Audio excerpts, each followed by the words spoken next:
Are you tired of showing up to the gym and not seeing the results you want? Have you hit a plateau in your strength training journey? If so, it's time to change the game. A recent study shows that achieving maximum strength requires not only physical exertion, but also mental effort as well.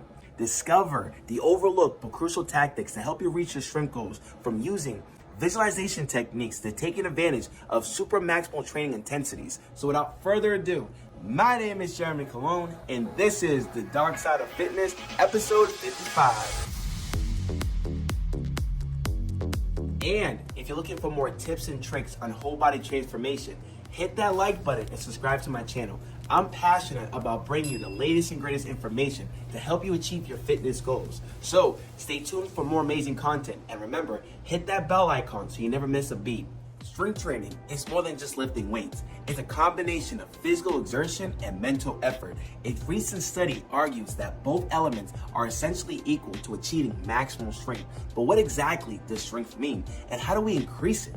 80% of success is showing up. You've probably seen that quote or some variation of it, and in some endeavors, it may be accurate. Building superior strength isn't one of them. That's according to a new study, which argues that achieving maximum strength requires as much mental effort as physical exertion. Before we examine the author's reasoning, let's define a few terms, such as, what do we mean when we talk about strength? The authors define strength as the maximum force a person can generate on any given task. Training for muscular strength differs from training for size, aesthetics, or performance, even though the process will be similar for someone just starting. A passive and deconditioned person will get stronger with just about any exercise stimulus, even as simple as walking around the block a few times. And suppose that same person engages in some type of resistance training, no matter the program or what equipment they have available. In that case, they'll not only build strength, but also increase their muscle mass and improve the ability to do everyday tasks around the house. Those newbie gains don't require much mental or physical effort. Showing up is 80% of the challenge, but as we all know, it gets more challenging from there. At some point, the quest for pure strength requires tactics specific to that goal. The main one, lifting near maximum loads with near maximum effort. It's the effort part that we find most intriguing.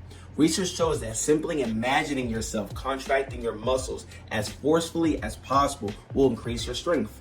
Now, it won't be a considerable increase and won't come close to the gains you get from lifting heavy weights through a full range of motion. But the harder you work on those imaginary contractions, the greater your increase in real-world strength.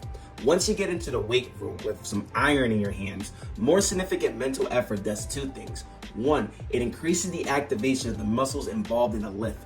Two, it decreases activation of the antagonist muscles, which help stabilize joints and act as brakes on higher velocity lifts.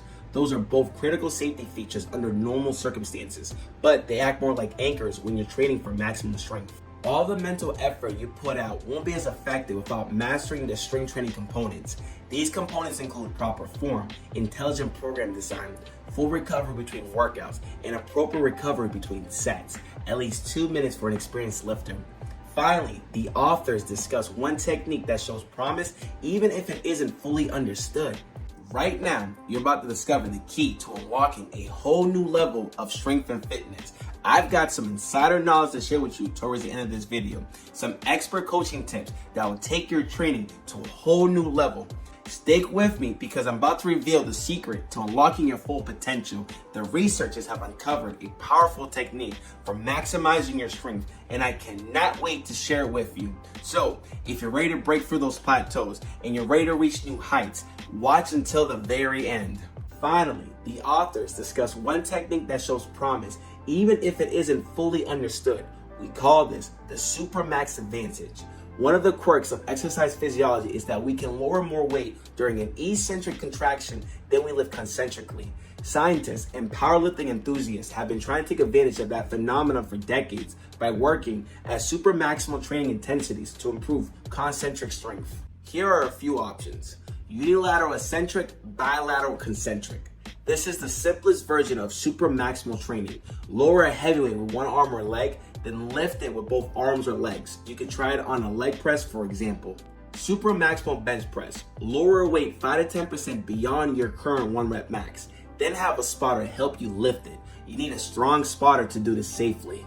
And range of motion partial reps. We're strongest before we reach full extension on squats and bench presses. That means you can work with super maximal weights if you only lower the bar a few inches before lifting it back to the starting position. You can also deadlift from boxes or supports to elevate the bar close to lockout. Variable resistance. By attaching bands or chains to the bar, you can work at super maximal intensities without using super maximal loads. You can also work through a full range of motion with bands or chains, increasing resistance as you get closer to full extension. Here are some coaching takeaways. Number 1, mental focus can lead to better strength gains. Maybe think of it this way: the more you put into training, including mental effort, the more you get out of it. As noted earlier, beginners and recreation lifters can benefit even without it, but for someone serious about getting stronger, it's an overlooked facet of training that could give you an edge. Number 2, super maximal training intensities aren't for everyone. In theory, any super maximal techniques can be effective for an advanced lifter who's maxed out their gains from traditional methodologies, but that probably doesn't apply to most people unless they're competitive athletes, including a competitive lifter. Thus, practically speaking, super maximal training is something to be aware of and perhaps to experiment with in your workouts, so you at least have it in your toolbox if you ever need it. As we come to a closing, I want to say thank you so much for taking the time to watch this video. If you want more content like this, hit that like button and subscribe to my channel.